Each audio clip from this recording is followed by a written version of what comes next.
Usap-usapan ngayon ang tila emotional daw na eksena ni Tony at Bel Mariano na agad pinag-ugnay ng netizens sa mga kumakalat na issue tungkol sa kanilang love team. Mailan ang naglalabas ng kani-kanilang opinyon at haka-haka, kabilang ang pagdadawit ng pangalan ng isang Shuvi Etrata sa picture, mga kaibigan. Pero hanggang ngayon, wala pa namang confirmation ng mga pahayag mula kina Donnie Pangilinan at Bel Mariano tungkol sa tunay na estado ng kanilang tambalan. Platonic love lang ba? O totohanan ba na sinasabi ng iba na ang tawagan ni Bel at Donnie ay babe na? Sila na ba talaga? O naghiwalay ba sila? Ano nga ba ang totoong score? At bakit kailangan pang merong for now sa kanilang sinasabing end of movie era muna ang Don Bell, mga kaibigan. Sa mundo ng showbiz, sabi ni Certain Vibes, sa mundo ng showbiz, mabilis kumalat ang mga espekulasyon. Pero mahalagang alalahanin na hindi lahat ng nakikita o nababasa online ay pawang katotohanan.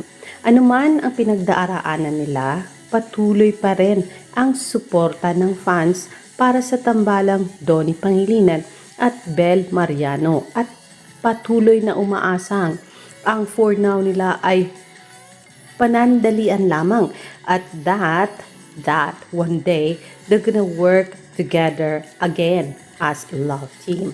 Sa tingin nyo, mga kaibigan, may katotohanan ba ang mga haka-haka o isa na naman tong malisyosong intriga? Paghihiwalay ng Don Bell love team, isinisi daw kay Shovie? Nako, Alexander Lexter Jules, kayo po ang makakasagot niyan. Magandang gabi po.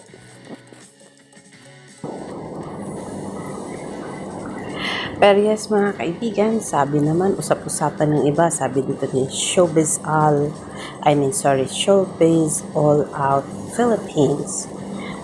Sabi niya dito, usap-usapan ngayon ng fans kung ipaparehan na ba sina Tony Pangilinan at Bel Mariano sa ibang artista matapos ang sunod-sunod nilang proyekto bilang love team.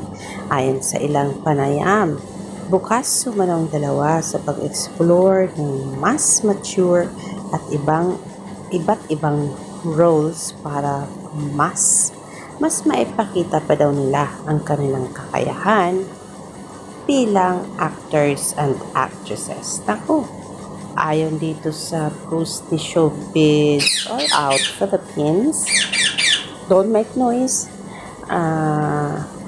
nakikita natin ang picture ni River Joseph Bayan for Bel and Kai Montinola for Donnie. Nako, sabi ng comments, no more love team na. Don Bell lang ang gusto kong love team.